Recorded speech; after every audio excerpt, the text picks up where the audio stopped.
Sushupti means it is a dreamless state, but there are dimensions of consciousness that you're aware of.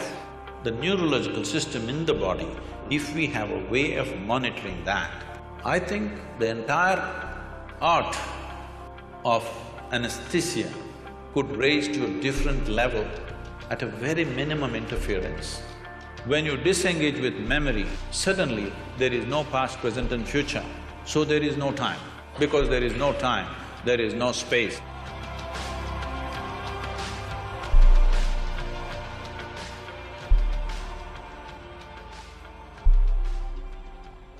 So I'll tell you why this started. 2 years ago, we were in a conversation with Sadhguru, and I asked him, we all know that anesthesia works, but we really don't know how it works, and can you shed some light on it? And he talked to me briefly, and then he said a statement which is, anesthesia, correct me if I'm wrong, Sadhguru, because sometimes I might be wrong, if I'm quoting you specifically, anesthesia cannot touch consciousness, it can only take away memory.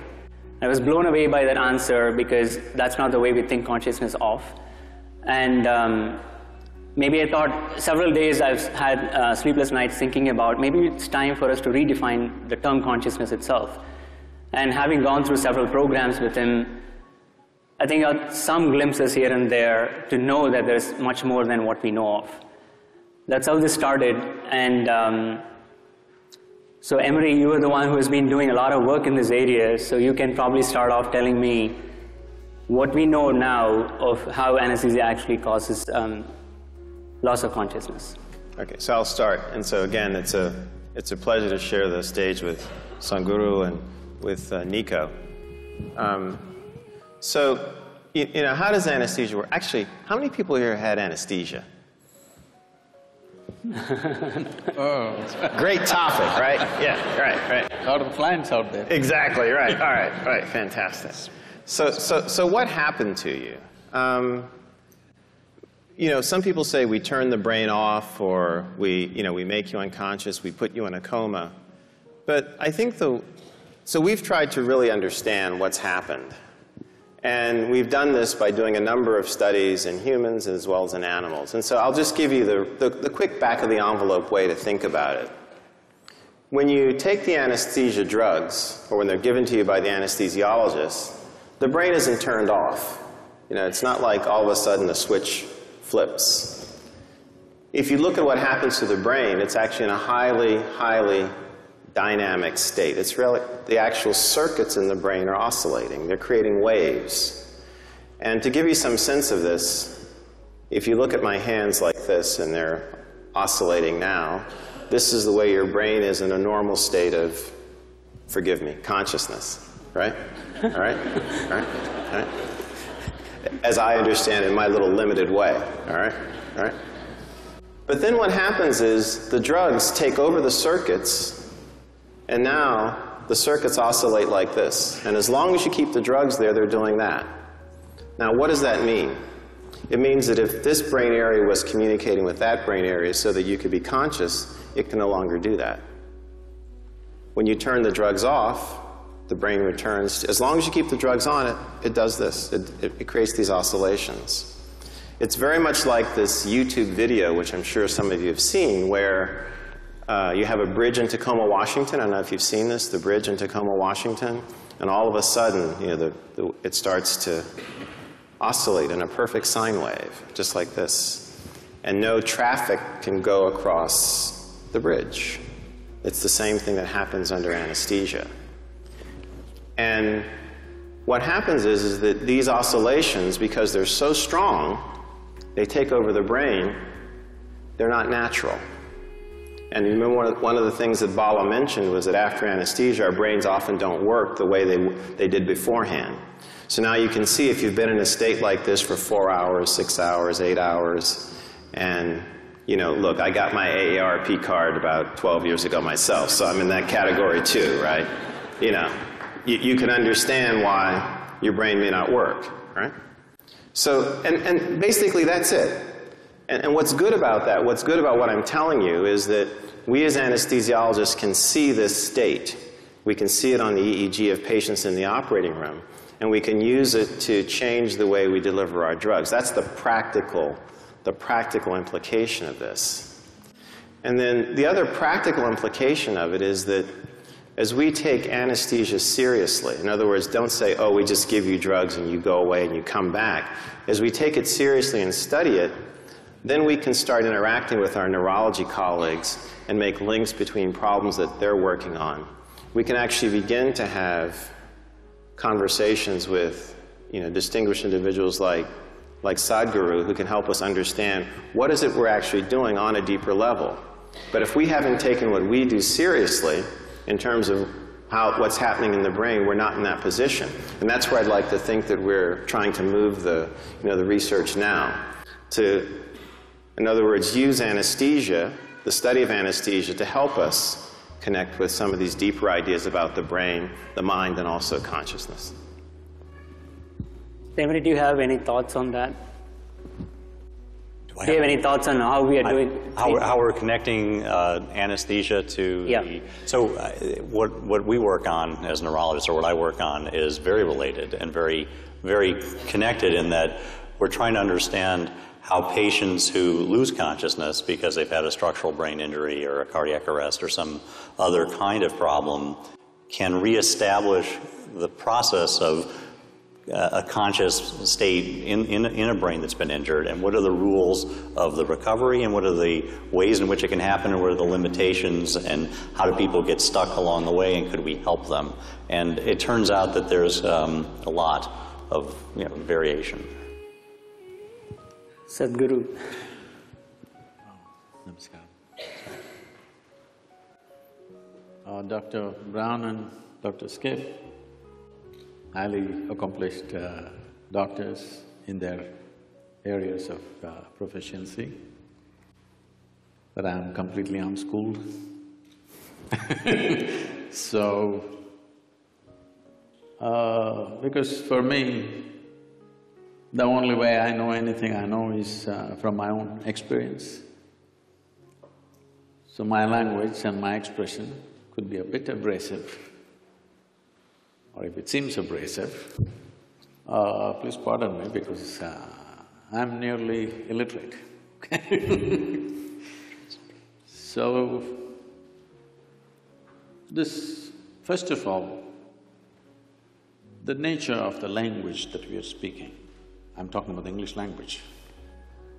This language is very good for describing and defining external things, but is very limited when it comes to internal dimensions of many aspects of who we are.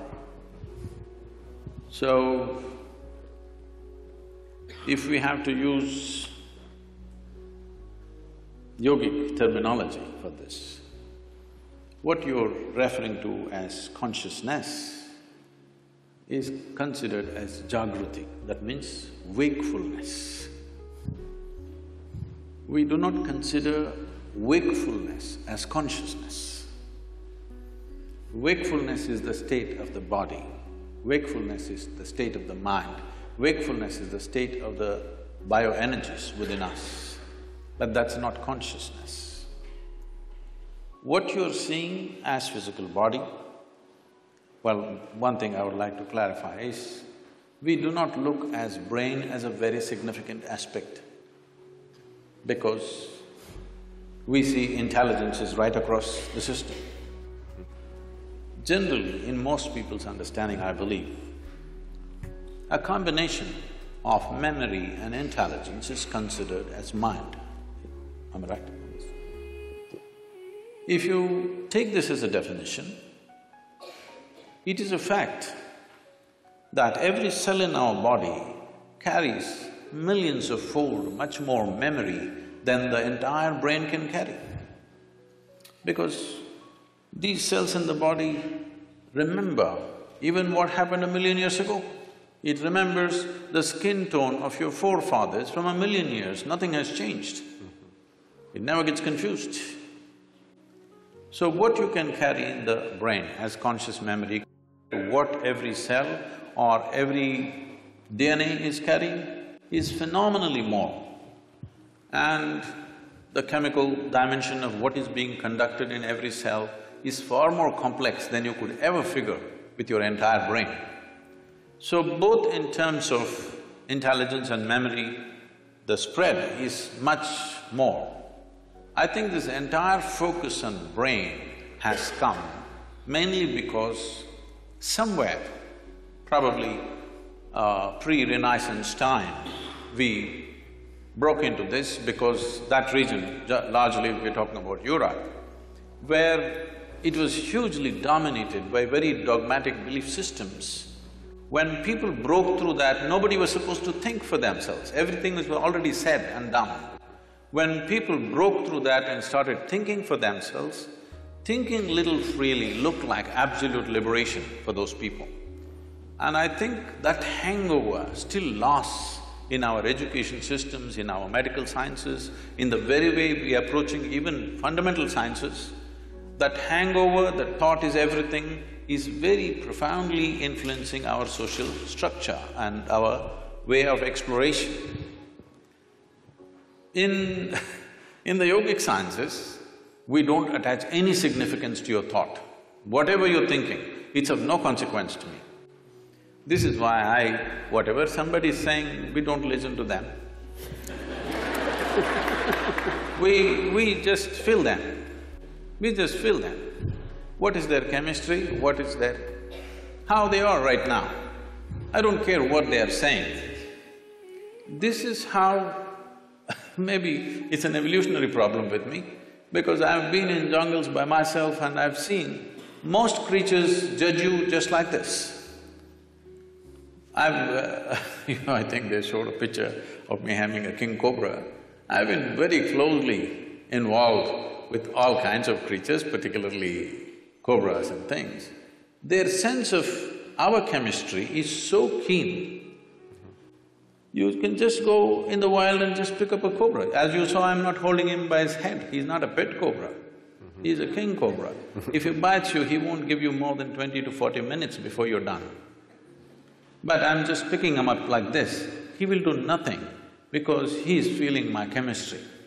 If I show little agitation, he'll go for me. If I'm just, okay, he's fine with me. So, we don't attach any significance to thought, because thought is recycling of the data that we have already gathered. No thought can come which is absolutely fresh, permutations and combinations of the data that we already have. Right now, a lot of people coming up to me very fearfully and saying, Sadhguru, this artificial intelligence is coming, if they come, they will take over the world. I said, if they take over and run the damn thing, you're on a holiday, isn't it? But it is a fact that everything that we can gather as information, analyze and express and use it in many ways, all these things, machines will be doing it better than us in the next 10 to 15 years' time. Everything that is data-based processing, machines will do way better than us. So there is this fear. I think it's a very good time. This is the time we need to explore an intelligence beyond intellect. Because we have become so intellectual, we have become so brain-oriented in our approach to everything. As you rightly said, nothing is really turned off, we've just broken the communication. After all, the purpose is to go through something which is generally extremely painful without pain. That is how the entire anesthetic science has come up. So, you're just breaking the communication and that's not happening, it serves that purpose. So, being wakeful and being conscious are two different things. This is described like this. For wakefulness, we have a word called Jagrati. Jagrati means you're awake. If 10 people, let's say we take sample of 10 people, they all fell asleep, don't do it, okay? They all fell asleep and they came awake. When they come awake, all of them will not be equally awake. One person may be instantly awake, another person may take 2 minutes, as you have noticed with anesthesia also. Sure. Another person will take an hour to wake up, another person needs a strong coffee, otherwise she won't wake up. Am I right? Like this. Different levels of wakefulness is also there. Professors must have noticed. Yes, yes. In fact, the first few minutes of the day can be like that. Different levels of wakefulness in a classroom. So, this is Jagriti. So, we are calling wakefulness as consciousness? No. The next dimension of consciousness is called Swapna. This means a dream state. A dream state is far more vivid than wakeful state for most human beings. It's like going to a cinema. If you go to a cinema, the key factor of the impact of the cinema on you is turning off the lights. This is something most people don't understand. If you don't turn off the lights, cinema will be no good, it doesn't matter how well it's made. Turn on the lights and watch the cinema, you will see a great cinema becomes nothing. So turning off the lights is important. So turning off the lights in our experience is the eyelids, you down the shutters, the world is off. Now you start your own world. So dream state is like a cinema, it's far more impactful. People love their cinema stars more than the people that they've lived with for 25 years. But they have not even seen them, all they saw was play of light and sound. But that is far more impactful simply because lights are off. So, eyelid is that, if you roll it down, lights should be off, world should be closed. But right now, the problem is this mental faculty has not been taken charge of, so it's running wild all the time with eyes closed. So this dream state is considered a more powerful state than Jagriti. Jagriti or wakefulness is important for performing action in the world. But for human consciousness, in terms of profoundness of experience, dream is always more profound than walking on the street. Yes, most of you have experienced this. The next state is called as Susupti. Susupti means it is a dreamless state. But there are dimensions of consciousness that you're aware of. It's a totally dreamless sleep state, but you're aware. There is no picturization, there is no video running in your mind, there are no pictures, there are no people, there are no words, but you're conscious in your sleep. This is a very powerful state. If you really want to manifest something in your life, this is something to be explored. And the next one is called as Turya. This is consciousness, where there is no memory involved of any kind. Essentially in the yogic sciences, we are looking at consciousness as an intelligence beyond memory.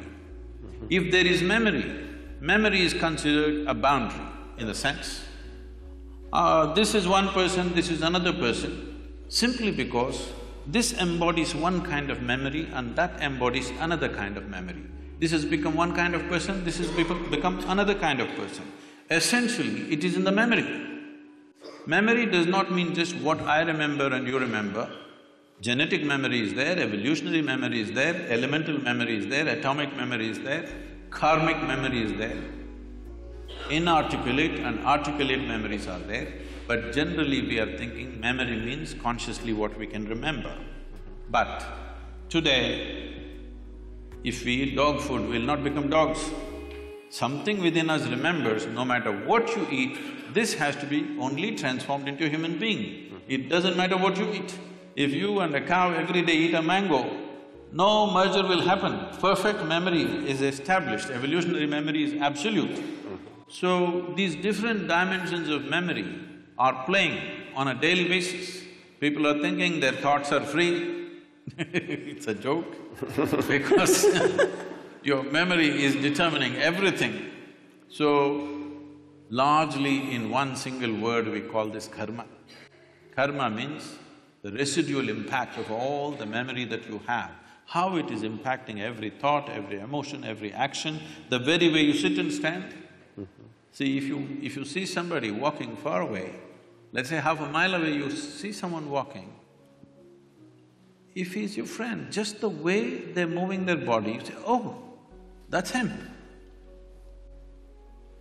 There are 7 billion plus people, but this particular man walks in a unique way, all right? just two-leg walking, everybody walks, but still it is so unique. So this is what we are referring to as karma, that the residual impact of memory, varieties of memory. We recognize memory as 8 basic forms of memory, which are determining how you are right now. The very way you sit, stand, breathe, understand, perceive life is determined by this memory. But there is an intelligence beyond memory, which we call as turiya or chitta. This is consciousness. Now, every one of us is conscious. The question is only of degree. Even a rock is conscious, a dog is conscious, a pig is conscious. The question is only of degree, how conscious. Even among us, how conscious is different from person to person. So, this degree of consciousness determines everything. Now, if we have to give an analogy, what is memory is like, I'm sure every one of us at some stage in our life, I don't know if you're still doing it, we blew soap bubbles. Did you? Hello? Come on, everybody raise their hand for anesthesia. Did you?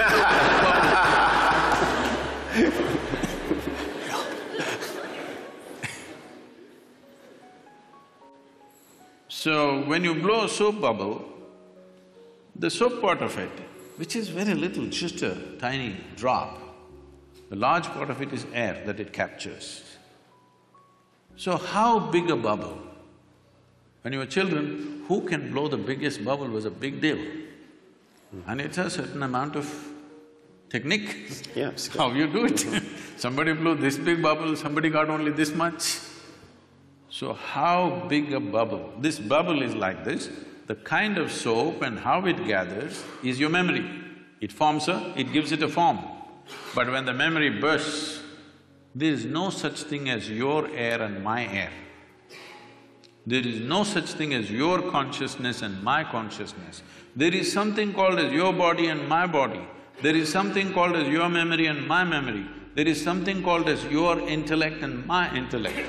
But there is nothing called as your consciousness and my consciousness.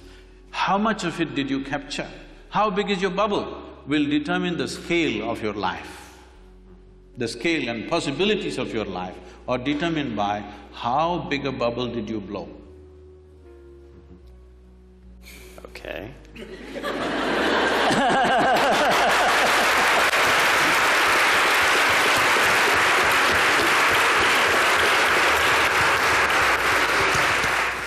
Well, let me pose you a question, Sadhguru.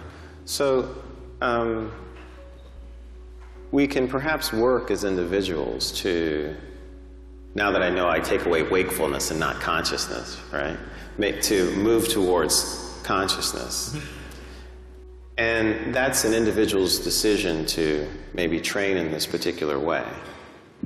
So, is there some way that we can harness these insights like you have, harness this understanding, and use it as anesthesiologists to take care of patients? Because if we can reduce it to, or if we can adapt it, I shouldn't say reduce, if we can adapt it in that way, you know, that would be very, very helpful, because we would be using the powers in a way that would control, have to use the word, the brain, in a way that would be perhaps more physiologic. I'm not the expert in the subject, but because you're asking me the question, I'll say something. But you're the expert in anesthesiology, is it? Yeah. I'm sorry. In my simple understanding, anesthesia as a process has come into being in this world, or is existing right now, because there is pain.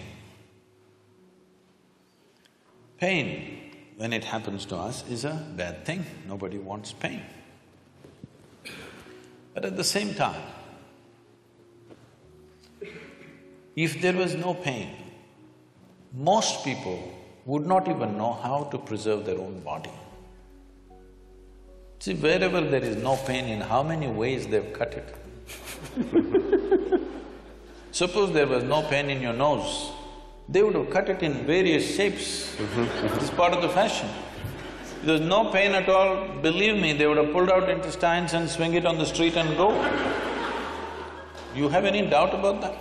None whatsoever. So, essentially, because there is pain in the body, and pain is a protective mechanism, because most human beings still don't have the necessary intelligence even to preserve themselves. If there was no pain, even if a bicycle comes, people step back, don't think this is out of civilization. Consequence of pain. If there was no pain, even if a truck comes, they would just walk. Yes, they would. So, because of pain, so pain is essentially a protective mechanism for us. Without it, people wouldn't know how to stay alive, how to stay in one piece, they would have cut themselves into pieces. So, but sometimes, as what is called as surgery, is in some way cutting people up. Sure. So it has become a necessity to cut someone. How to cut them? With minimum amount of disturbance to the system. That's the whole effort. So in this effort, as you said, essentially you're disengaging different parts of the brain. I don't know if it's an exact science or it's generally getting disengaged. Whichever way, is it getting effectively disengaged that people go through surgeries without even knowing what happened? When something major was done to them, their ribs were opened up and ribcage was opened up, heart was opened up, brain was opened up, they don't even know what happened. Very innocently, they wake up after a day or so, whatever amount of time. So this is anesthesia. How could we use… See, one dimension, because when we were speaking in the room, when you said, essentially, if I'm wrong, please correct me, you're monitoring the physiological systems of heartbeat, blood pressure and temperature and brainwaves, whatever else, the physiological factors. If… I don't know if it's even a possibility, but if you find a way to monitor the neurological system, ignoring the physiological system completely. See, the concern may be the moment you put somebody on the table and start opening the body, the concern of a doctor or a surgeon may be that you don't want him dead on the table. So you're watching his heartbeat, you're watching his pulse and you're watching his all the other parameters. I understand and appreciate that concern, but instead of…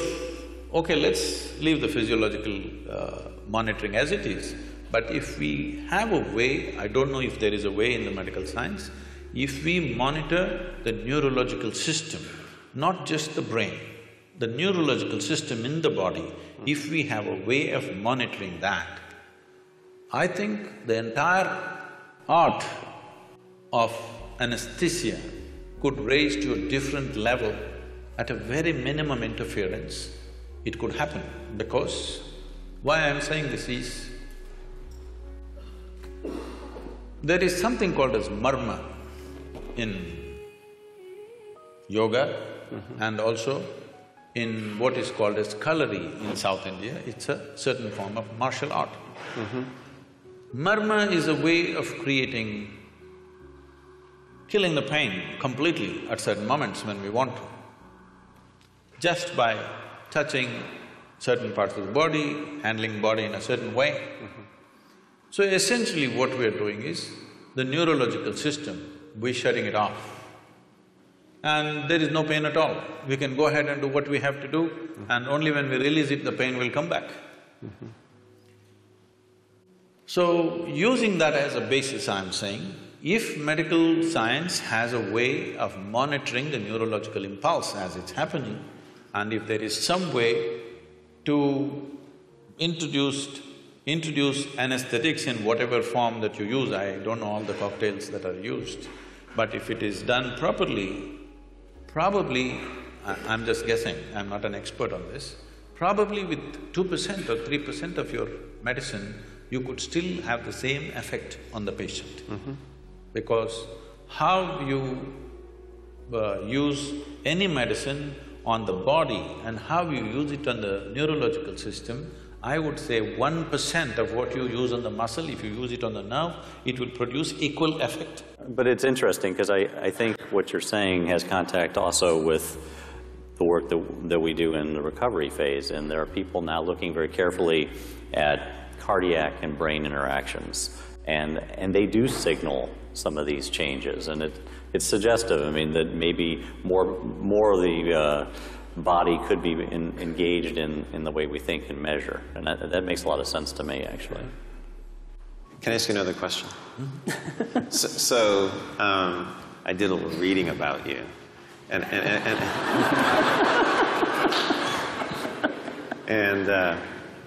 he's not as uneducated as he would have you believe. So he's actually quite educated. That's pretty clear.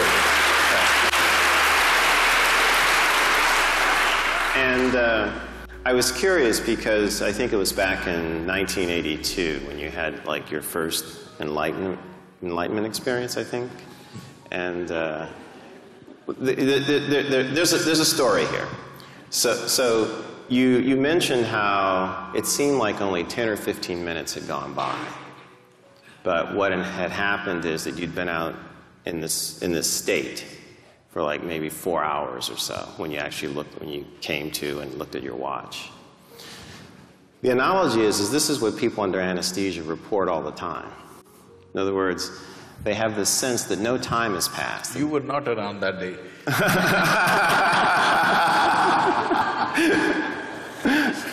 Maybe I'm reaching. But they report a very similar phenomenon, you know, that it seems like they'll wake up sometimes from anesthesia and they'll go, you know, have you started yet? You're done? They're actually quite surprised. So whatever our timekeeping mechanism is, right? It's different from sleep. It's noticeably different from sleep because often when you sleep, except in some rare instances, you have a sense that, you know, time has passed. You know, you went to sleep, you woke up, you know, you may not be able to judge it exactly. But characteristically, under anesthesia, when people come to, they feel like no time has passed. Any thoughts? Mm-hmm. See, our sense of time, the only way human beings know time is by the cyclical movement of things that are happening. If the earth spins once, we call it a day. If the moon goes around the earth, we call it a month. If the planet goes around the sun, we call it a year. Or if the clock goes around, we call it an hour. Mm-hmm. So only by cyclical movements we know time. What cyclical movement means is, all physical dimensions of the existence, from atomic to cosmic, exists only because of cyclical movements. Anything physical in the universe is naturally cyclical. Mm-hmm. So the entire yogic process is just about this, how to transcend the cyclical movement of our existence. Because cyclical movement means we are going in circles. If I tell somebody, you're going in circles, what does it mean? It means you're not getting anywhere. So this is the fundamental ethos, that once you're attached to cyclical moments of life, you're not really getting anywhere, but it feels like you're going somewhere. Today, everybody knows this experience because most of them walk only on the treadmills.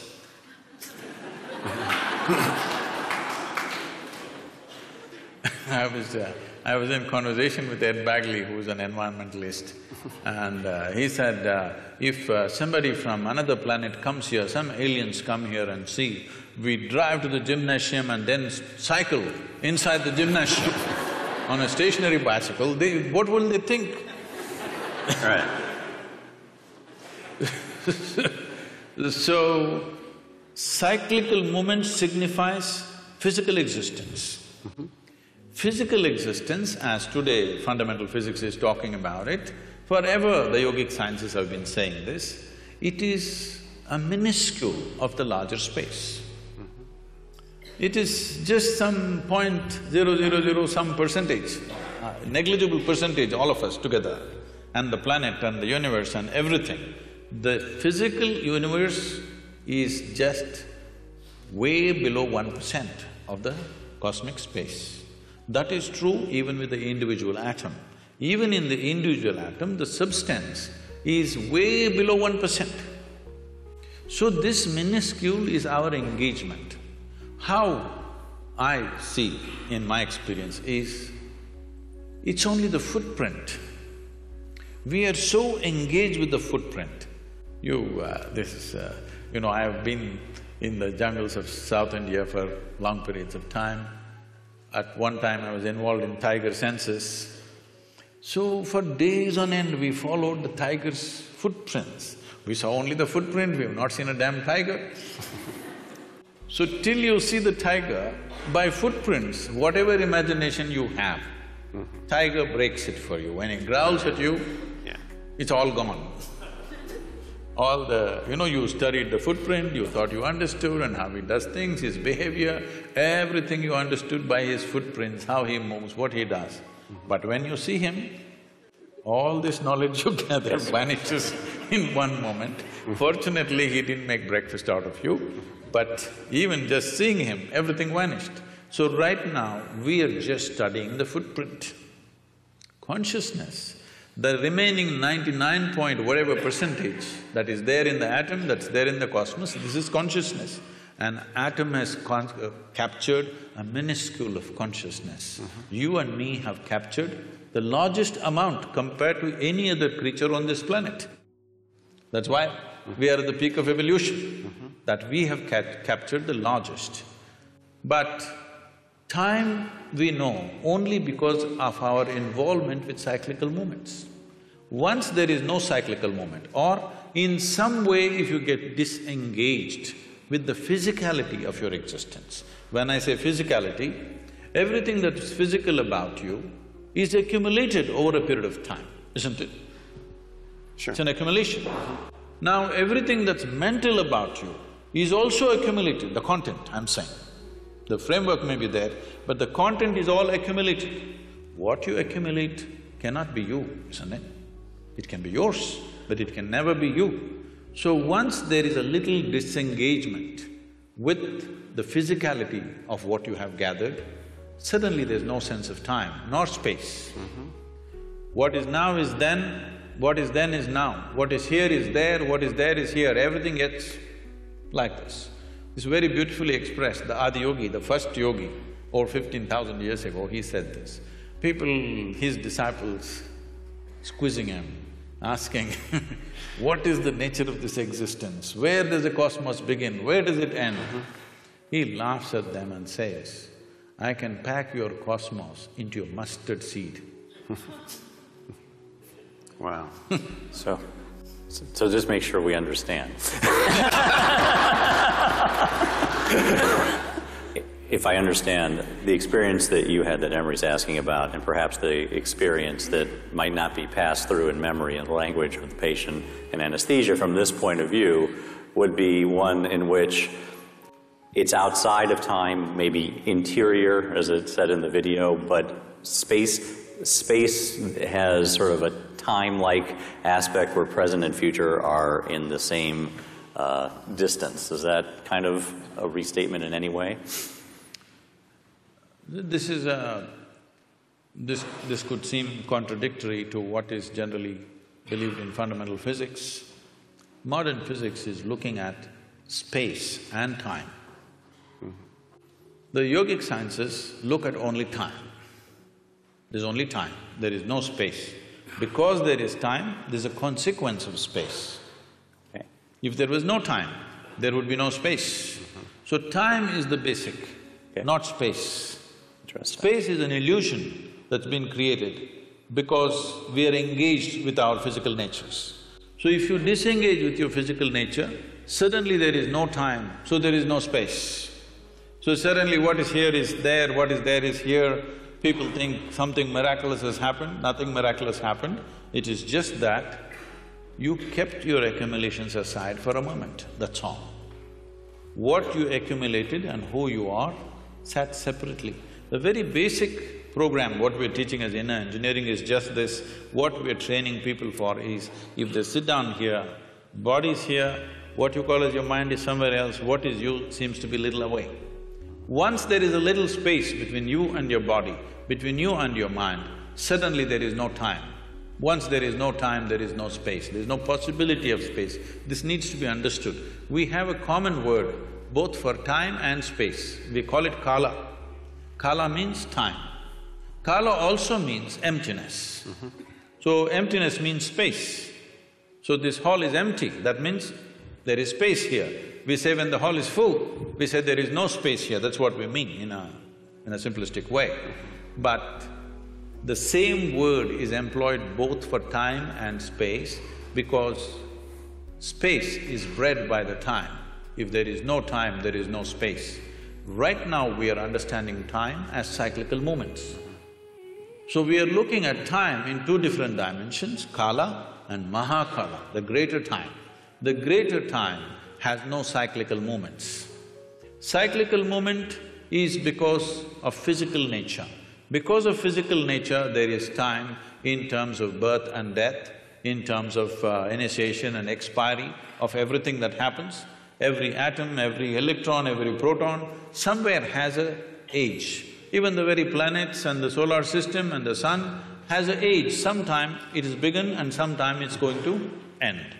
Whether it's going to be a bang or it peters out is is something we can debate. Sure. But physicality is not perpetual. It begins and ends. Because of that, we are looking at time in that sense. But there is time beyond cyclical nature. This we call Mahakala. Is there some logical way of explaining it? No. It is just that when you disengage with physical nature, which is the main purpose of yoga, because otherwise, when you engage with your physical nature, you engage with your memory.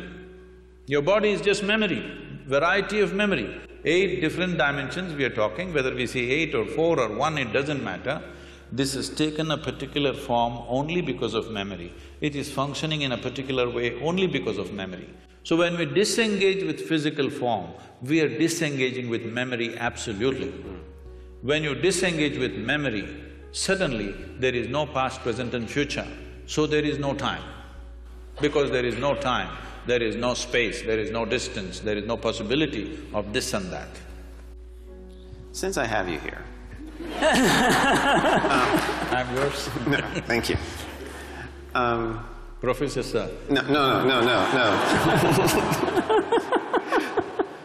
You know, the world has a lot of problems, right? And, you know, one of the things that we need to solve, and we were talking about some of this, you know, just as we were sitting down there before the program started. Can I correct that question a little bit, sir? Sure. The world doesn't have too many problems, it has only one problem, human beings. Okay.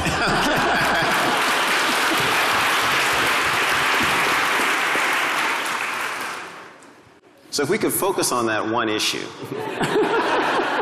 All right. What do we do? How do we use, like, you know, the insights, the understanding, the enlightenment that you have to go after some of these issues? Because they're very real and they threaten us. See, by every definition that we have made, we have defined ourselves as the most intelligent creatures on the planet. These are all our definitions. I don't know if the insects agree with us. But by our own definitions, we are the most intelligent of the species. So our understanding is right now, whoever dominates must be most intelligent. So for which we are paying a lot of price. Whoever is right now in domination, he is the most intelligent. If you go by that, we are the most intelligent. Maybe we are the most intellectual, yes, of all the creatures. But we are not the most intelligent, because we don't even know what to eat after these millions of years. Hello? Even now research is going on, what is the best thing to eat? If you put something in front of your dog, one sniff, he knows whether to eat or not to eat.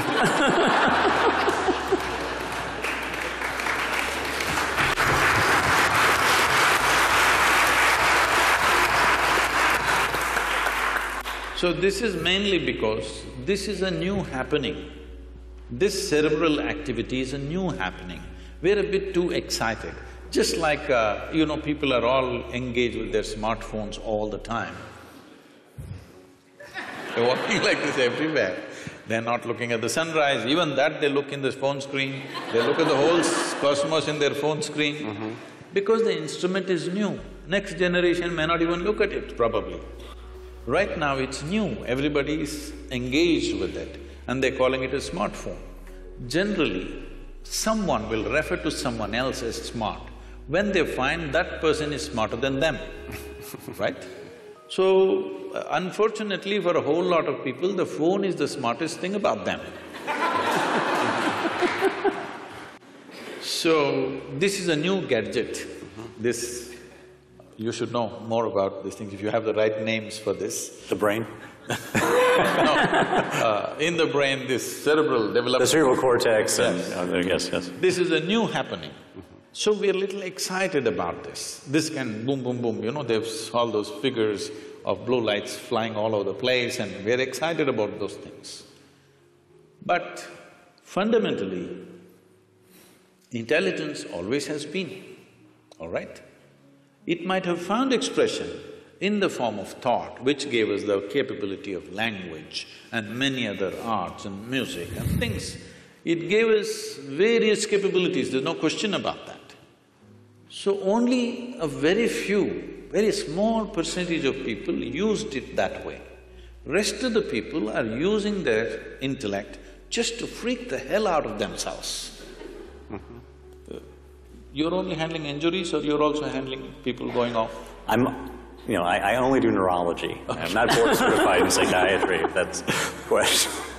If they're neurotic, you don't deal with them? Not trained for that. Okay. They all come not professionally trained for that. A lot of them come to me. You're lucky. So, this is essentially like you have a new gadget, but you have not read the user's manual. You're doing something with it. Human suffering that you see, human beings are suffering on various levels.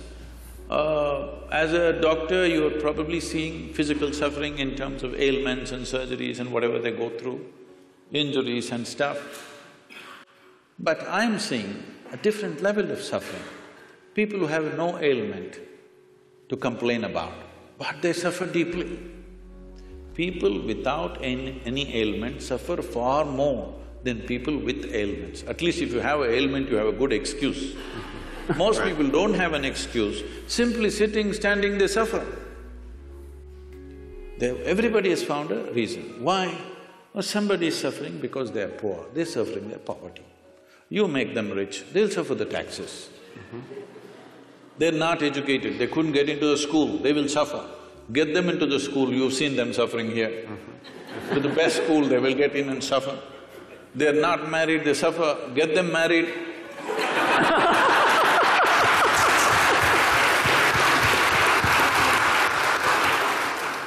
So they are not suffering their life, this is something that needs to be understood. They are not suffering their life. If you ask them what they're suffering, they're capable of suffering what happened 10 years ago. Yes or no? 10 years ago something happened, they can still suffer. And they're capable of suffering what may happen day after tomorrow already. So essentially, their suffering is not about life. They are suffering two fantastic faculties that only human beings have. No other creature has such a vivid sense of memory as we have. No other creature has the kind of fantastic sense of imagination that we have. They're suffering their memory and their imagination, they're not suffering their life, isn't it? They're only suffering their memory and their imagination. If you take away a part of their brain, you definitely know which part it is. If you take out some part of their brain, whatever that part, they will all sit very peacefully, maybe even happy, I don't know. Because I find, I just met a lady a few months ago. I was in Mysore, my hometown. I just went to visit someone and I was just entering a building, a very small built old lady, maybe she's over 75. She came smiling at me so sweetly and just asked me, "How are you?" I said, "Ma'am, I'm well. How are you?" And then I went up, I never forget faces, but this is not a face that I know. Then I went up and after half an hour I came down. Again she came to me with a very sweet smile and she said, "How are you?" I thought, okay, and then I said, "Okay, I'm doing well, how are you doing?" Then somebody came and said, "Poor lady, she's just lost her memory." But I said, it seems to have done wonders to her. She's just so exuberant and joyful. So, a whole lot of people, when they lose their faculties, they become better. This is the unfortunate nature of our existence, that our capabilities have become our problems. If our incapability is our problem, that is understandable. But when our capabilities become our problem, we are heading for a disaster. Yes or no? This is a tremendous capability. This cerebral development is a tremendous capability, but now that is what we are suffering. Our fantastic sense of memory and imagination, we are suffering this. And no wonder so many people are losing their memory because many times in their lives, consciously, unconsciously, they're wishing they could forget something. And they will forget one day. When they forget, suddenly it becomes an ailment. But they were always wishing for it. Every day, a whole lot of human beings are continuously wishing and praying, "I wish I can forget this." But when they forget it, then they become a case. So, this dimension of what we are looking at is not about forgetting, it is not about reducing your thing. See, every day people are taking their own anesthesia. They call it whiskey, they call it wine, they call it their own thing. They kind of, just dull your memory, dull your imagination, simply sit there. It feels peaceful. Next day morning again, everything is back anyway, unless you have a hangover. But people have found their own ways of anesthesia. For sure. And people are using many things, of course, more advanced developments have happened in that level of anesthesia also in recent times. Right. So, essentially, whether you pray, "I want to forget all these things and live happily," or you drank a glass of wine, or you doped yourself, or you're on LSD, or you put them on anesthesia, essentially they're all moving in the same direction. You're doing it for a specific purpose for a limited period of time, but they're trying to do it to their life. And one day, when they lose their memory, in a way, unfortunately, they've succeeded their intent. This is the misfortune. Because people are driving themselves towards that. People are trying to think, today in the world, people think there is something called as sanity and insanity. There's no real line there. It's a line that you manage by yourself, with your own discipline and your own perception. Is there really a line called sanity and insanity? Tell me. Is there? See now, it's like this. What you think is normal, somebody else thinks is crazy. Is it not happening all the time? Older generation thinks younger generation is crazy. Younger generation thinks old people had for sure lost their marbles. Everybody is making these judgments. One culture thinks another culture is crazy. So, it is just a line that we artificially create and manage because we know if we cross that, we will not be able to control ourselves. Even when people get angry, the term that they use is yours always, "I'm getting mad," so they know it. So, they know that they've crossed their line. The line is not same for everybody.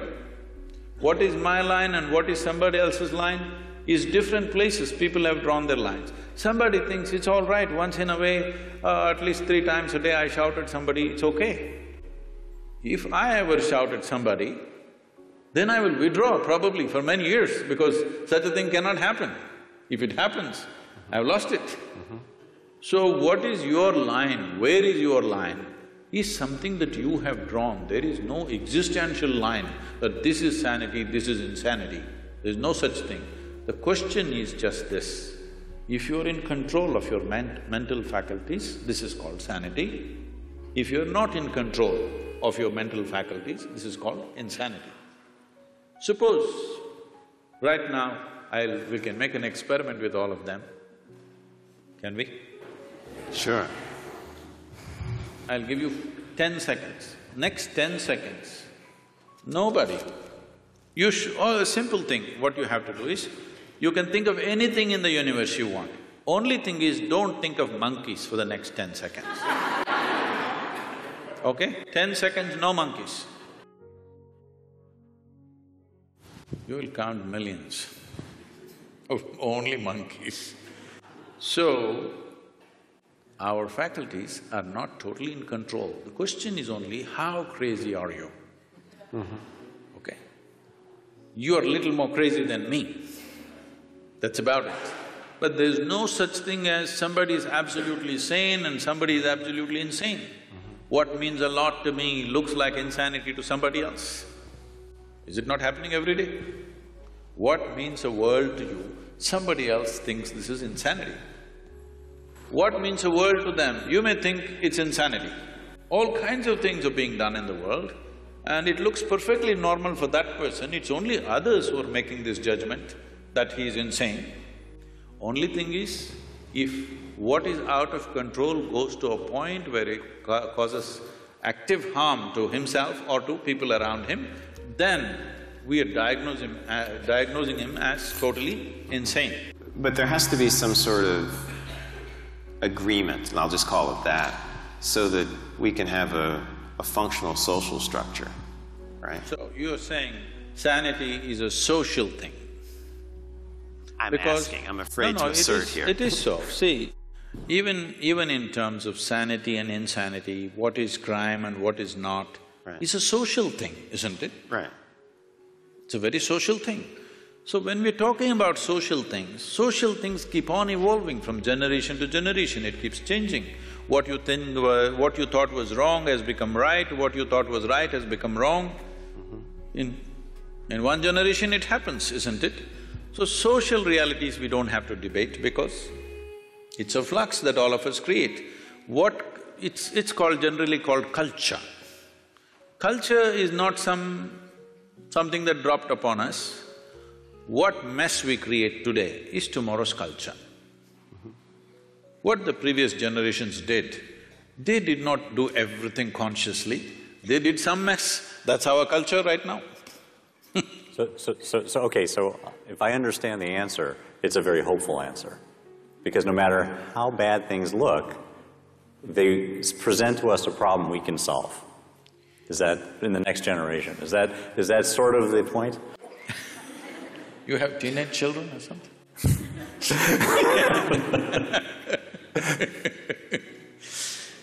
I'm not trying to define that. All I'm saying is do what you want, you cannot define this because as you said, it's a social process. Social process, today we are democratic countries, so it's decided by the majority as to what is right. What majority decides may not always be a perfect solution, but we have agreed that if the majority says this, we do that, right or wrong. Works or doesn't work, we do just that when the majority says that, at least with certain aspects of life. With certain other aspects, we have retained the authority in some kind of experts. Let's say in anesthesiology, if you say something, maybe that's the right thing. Let's say somebody has come up just today, he passed his medical exam and he's come, if he says, he will be put through 1,000 tests, but if you say it, people will accept it simply because of a certain record and a certain reputation and whatever. But it may not always work. Reputation and records may not always work, but we are looking at largely what works. So these are all social processes. Without going into that, when we talk about anesthesia, when we talk about disengagement, or when we talk about meditativeness, this word meditation in English language has to be cleared because we've been going through that. See, the English word meditation does not say anything specific. I know it's become a popular word, but it doesn't describe anything in specific. If someone sits with their eyes closed, in English language we say they're meditating. See, with eyes closed, there are many things to do. You can do japa, tapa, dharana, dhyana, samadhi, shunya, samyama. There are many, many things. Or you might have just mastered the art of sleeping in vertical postures. It happens in the universities, in spiritual programs, in… people learn to sleep with their spine erect. So, meditation doesn't say anything specific. Somebody is focusing on something and they think they're meditating, somebody is uttering a mantra and they think they're meditating, somebody is thinking about something and they're saying they're meditating about something. Essentially, if we translate meditation as dhyana, which is what generally, at least in India, what people believe, when we say the word meditation, people expect that you are speaking about what is called as dhyan or dhyana or dhyanam, depending upon how far south you are. If you're up in the north, it is dhyan. If you come down, it becomes dhyana. If you come to Tamil Nadu, everything becomes dhyanam. So the same word went to China and became Chan, and somewhere else it became Zen. The same word. We're expecting when you say meditation, you're talking about dhyana. If that is so, what dhyana means is, if you sit here, there is a clear space between what is you and what is not you. In the sense, what is you and what you accumulated. Body you accumulated, content of the mind you accumulated. If there is a little separation between these two, if you can maintain that awareness, now we say you're in dhyana. So this is meditativeness. This is not something that you can ever do. If you create the right conditions, this will happen as a consequence. It is like flowers in a plant. If you go sit in your garden and do flower meditation, flowers are not going to come. If you want flowers, you need to handle the soil, manure, water, sunlight. If you do these right things, flowers will happen. Well, the soil doesn't look like a flower, manure doesn't smell like a flower, water or sunlight doesn't feel like a flower, but only if you do those things right, this will happen. If you're… right now, this whole thing has become convoluted because we have become such a goal-oriented society. That means we are interested in the consequence, we are not interested in the process.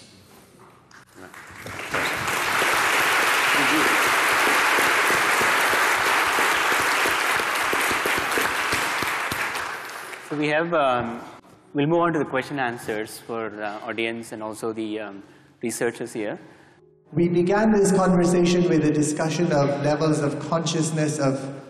maybe I'm taking us down to a lower level that befits my character. But I'm wondering, one of the things, Dr. Skiff, you asked is, as people are recovering from certain kinds of processes, maybe they're entering different states of consciousness that science has not yet, learned about. I'm wondering if that theory is necessary, because we know about the plasticity of the brain. I think Baki Rita, is that the gentleman who talks about plasticity of the brain and extraordinary things that the brain can do to recover functions in different parts as it's damaged. That's one, and maybe that's a more technical question. I have a larger question for Sadhguru. You spoke very eloquently about memory, intellection, asking us to put those aside.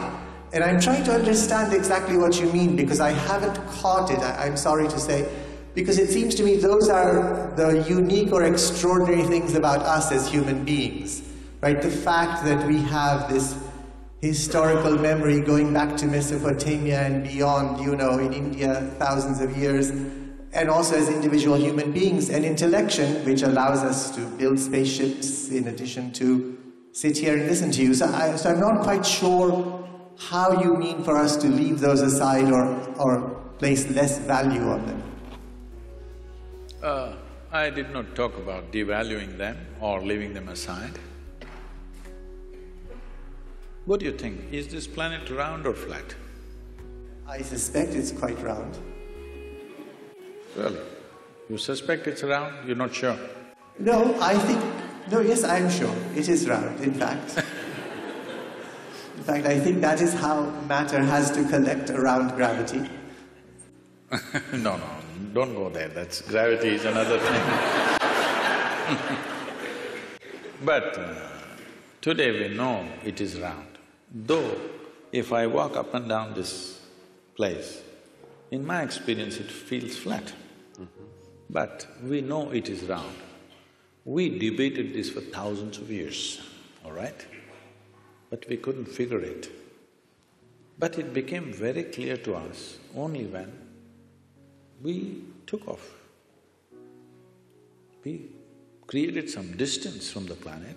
You flew up there and looked, very clearly it looked round. You went and stood on the moon and looked around, 100% it's clear it's round. So what gave you this clarity is the distance.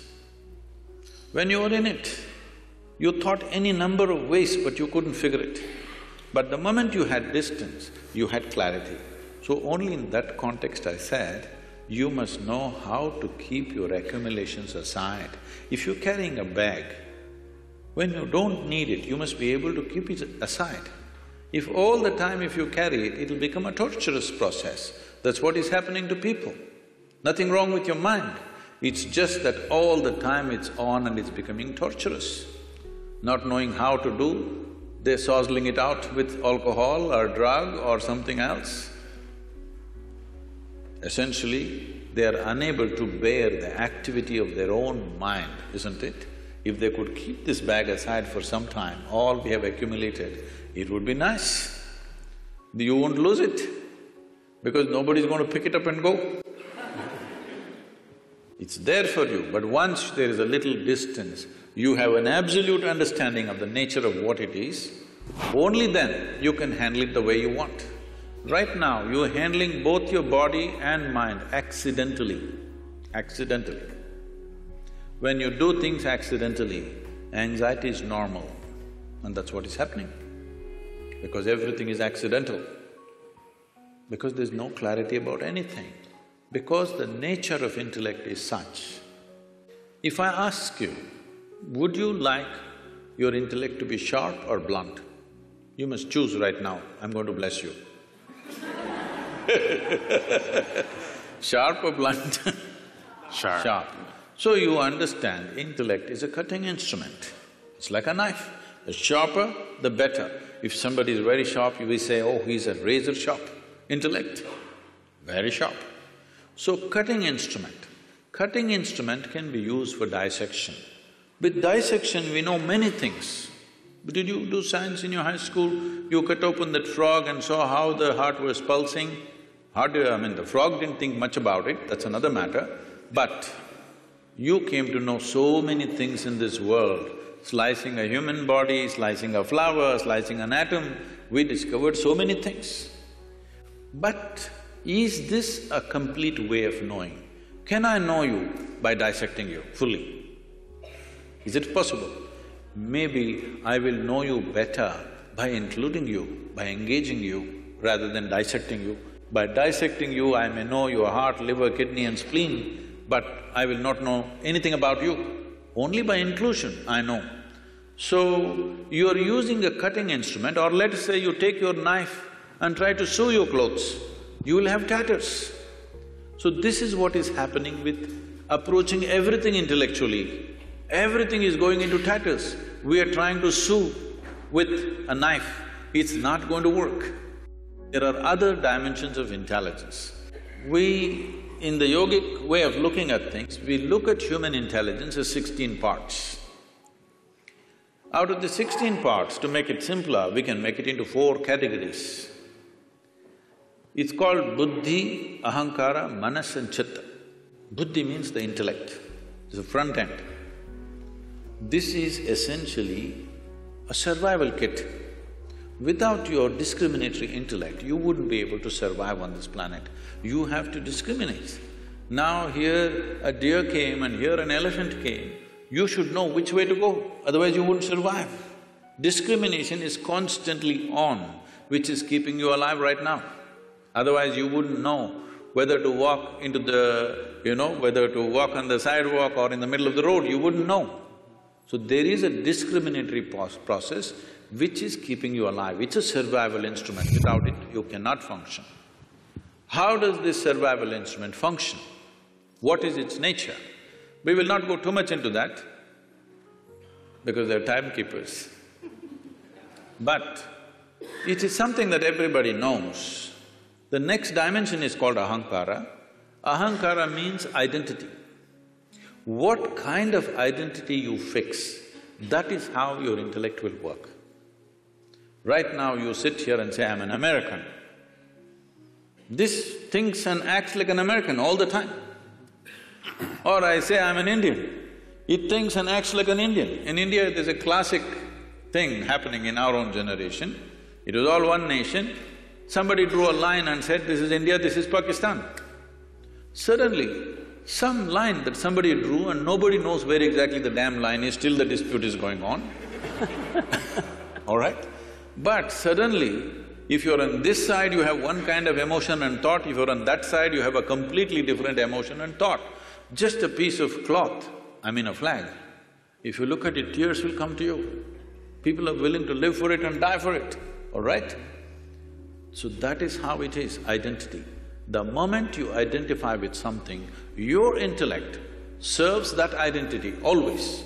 If you say, I'm a man, it always functions as a man. If you say, I'm a woman, it functions that way. If I say I'm this or that or whatever, race, religion, nationality, anything, the moment you identify with something, your intellect is striving only to protect that identity and support that. That's how your intellect is functioning. In modern societies, we've done nothing about this. People are getting identified with football clubs. They're nations by themselves. Yes? Oh, yeah. Football club is a nation by itself. People are willing to fight for it and die for it. Because we have not cultured an identity. When a culturing an identity means, in India there was a system, now unfortunately it's largely gone, though still some part of India still has this. First thing before we start education, it's called Vidyarambham. Before you start education, the first thing is, you must take an universal identity, cosmic identity. Only then education is given to you, because education is empowerment. You should never empower a limited identity. If you empower a limited identity, violence is a natural consequence of that.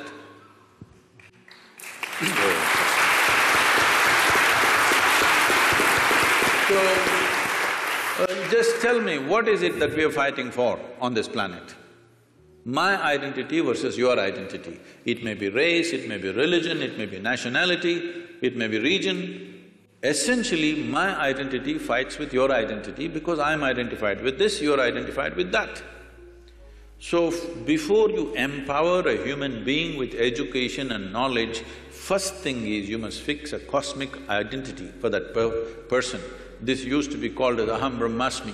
First thing is a child must say, my identity is cosmic. I belong to the cosmos, not to these parents who are sitting with me right now. I love them, they have nurtured me, but my identity is cosmic. The child has to utter this. Only then, first alphabet is taught to him, because it was education as seen as an empowerment. Just tell me, today in the world, are uneducated, illiterate people causing more damage or educated people on the planet causing more damage to the entire planet?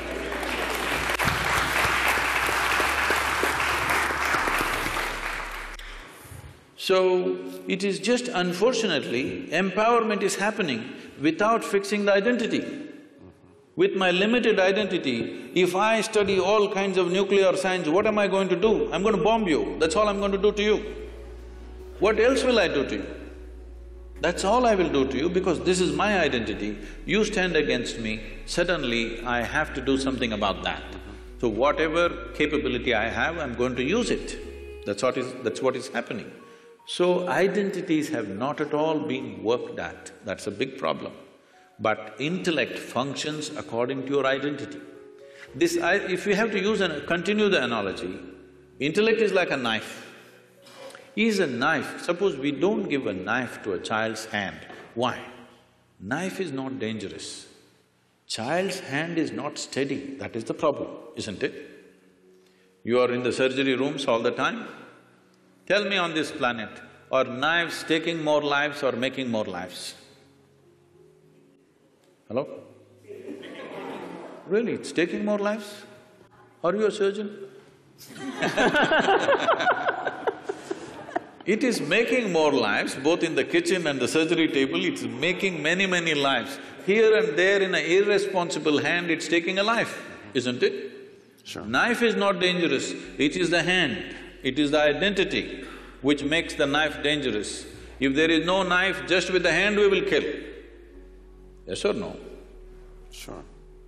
So the third dimension of intelligence is called as manas. This manas is the silo of memory, which we were talking about, 8 different dimensions of memory: elemental memory, atomic memory, evolutionary memory, genetic memory, karmic memory, inarticulate memory, articulate memory and conscious memory. 8 dimensions of memory, everything that's happened from the beginning of creation here on this planet, from amoeba to now, everything, the memory of it is there in the body in some form, and every day you're using this memory in an unconscious way. You're using this memory, otherwise if you forget, one day suddenly you may start going like a reptile. No, it remembers the entire evolutionary process, and do not underestimate this. Now that you also said the planet is round, a simple thing with 2 legs, to walk on a damn round planet which is spinning is not an easy thing. Do you know how much is involved? The physics of it is very, very super complex. Those of you who are on binges of alcohol, you understand how difficult it is to walk on a round planet. Or if you have a vertigo or something, then you understand. Because it's a very, very complex process to walk on a round planet which is spinning. But we are doing it effortlessly because of this evolution. It's not a simple thing. Moving from 4 legs to 2 legs is not a small development. A whole lot of neurological development has happened. Only because of that we are able to walk on 2 legs. So now this memory is acting all the time, and the access point is the identity. How you are identified, that is how you choose the memory. Whatever kind of memory, both of us may have same kind of memory, but if I am identified one way and he is identified another way, we will choose memory differently, organize memory differently and act differently. For the same education, aren't people going different ways? In the same house, 2 children are born, same genetics, same food, same school, are they not going in like this? Because depends on what kind of identity one has chosen. This disciplining or limitless… setting a limitless identity, not a small limited identity, must happen at an early age. If this doesn't happen, our intelligence will work against us. That's what is happening in the world today. The 4th dimension of intelligence is called chitta. This is unsullied by memory. This is an intelligence unsullied by memory. There is not an iota of memory in this. This is what normally in English language is passing off as consciousness. So, where there is no memory, there can be no boundary. Memory is the basis of boundary. This is me and that is you, this is my memory versus your memory. This is me and this is a table, this is only by memory. If there is no memory, there is no boundary. So going beyond those states of memory is necessary for every human being, whatever capabilities you have right now.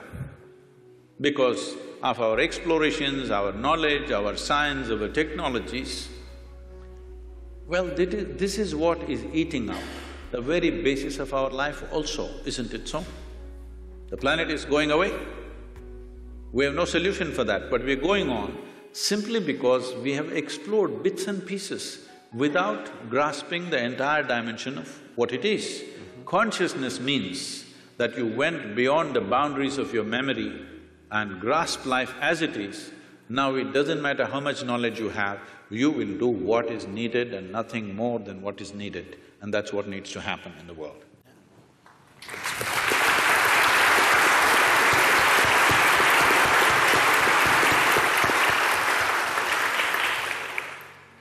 So I want to hear about your thoughts on near-life-death experience. A lot of people have, in surgery, said that, middle of the surgery they could come out and see what's happening, see the conversation, what the doctor is doing. So just a thought, do people really die at the time, or they reach some moksha or heaven, come back? Near That's what death? You mean near death? Yes, You near said death near experience. life, so I was wondering what it was. So when I saw you, I saw near-death experience. There's near-death experiences where, let's say, someone is about to die. Very often, we've read these accounts. Like Dr. Sanjay Gupta's book talks about these, like cheating death. In which case, they then have these experiences where they may see lights or what have you. So I just want to distinguish that because they're two different cases. That's what I want to know. Okay, all right. Anyway, when we say death, the definition of death on one level is you lost your body. That's what death is. So, I mean, let's not go into other areas, they'll get you into very fuzzy places. About near-death experience, it's… what is being referred to as meditation? We have a certain type of meditation called shunya. That means shunya literally translates as emptiness. That's not the right translation, but there's no appropriate word in English. So it's emptiness or nothingness. So if you settle down into shunya meditation, it's not near death, it's actually death, but conscious death. Suppose you're riding a bicycle, you are a new rider with little balance, so you will go like this. Some other kid is riding, he'll leave his hands free and whistle and look here, look there and ride and do all kinds of things, stand up on the handlebar and turn around, jump, all this. Why? It's a certain mastery, certain balance and mastery. Now, you can jump off the cycle and again jump back and do all these things. Similarly with your body, if you have a certain amount of mastery, you can jump off and jump back quite effortlessly. Now it is happening accidentally because of some medication, or for many people during 60s, 70s, the LSD time, there were a whole lot of people talking about this thing, sir, it's your time. It was your time. Oh, okay. Metaphorically. So, a whole lot of people talking about this, and it really happened to them. It's not that they were imagining things, it actually happened to many of them. But it was also because it was hallucinatory. Nobody knows whether it's this or that. There's no way to for sure say it actually happened to them or not. But I've met many people of those times who genuinely experienced things with which their lives got transformed in many different ways. In a crazy way, but suddenly everything about them changed simply because somewhere they perceived this… you can yo-yo this body a little bit if you wish, it's not a permanent thing. Just that little awareness changed the way they perceive life and they behave and they do things in their life. So this near death, I'm not really looked at any of the thing, but some people have told me, some popular books, they were saying they see angels and there's a tunnel going. See, one thing is, you must understand, when somebody is going on the surgery table, the doctors may be confident, the patient always fears that he may die. Hello? Doctors may be confident, they know the case, they know what they're doing, 99% of the time they're confident what they're doing. But the patient, once he closes his eyes and hands over his life to somebody, he always fears what will happen. So every small thing he thinks is death. It happens to people, if you put a gun to somebody's head and just shoot and miss them or it's a blank, they almost died. Near-death experience, they'll blank out for some time and then they come back. They really think they went away and they came back. And they saw the scene also from the top, because that's because of the Hollywood. So, human mind is capable of creating many dimensions of experiences. It need not be construed as death, it's life. First of all, anyway, I'm coming out with a book on death, an inside story.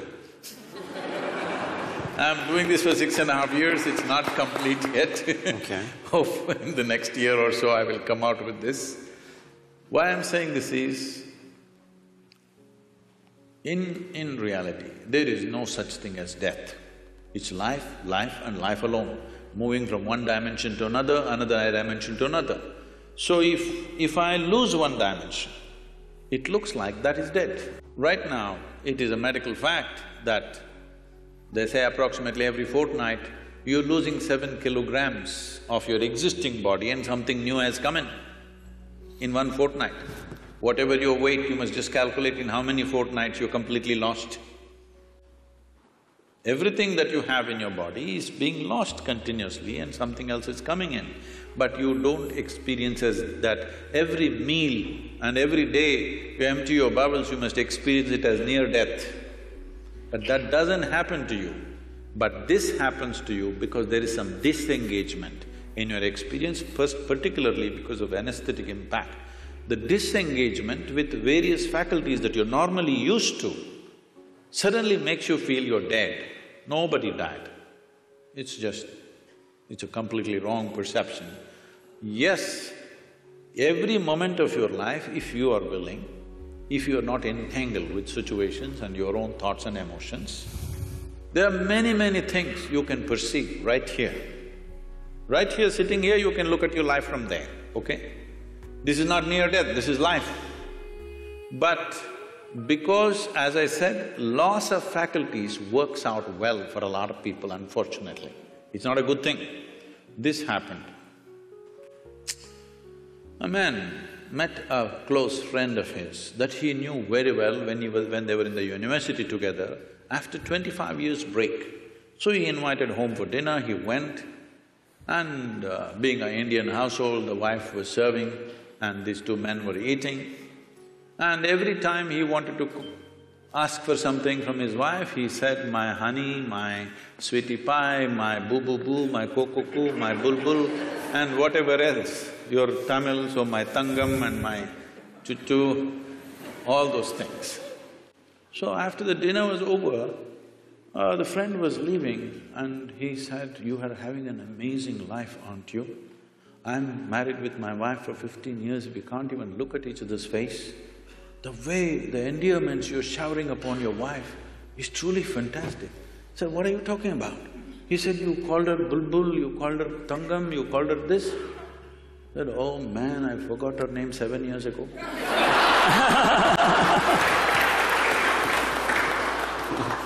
Loss of faculties, unfortunately, work very well for a lot of people because they are suffering their faculties.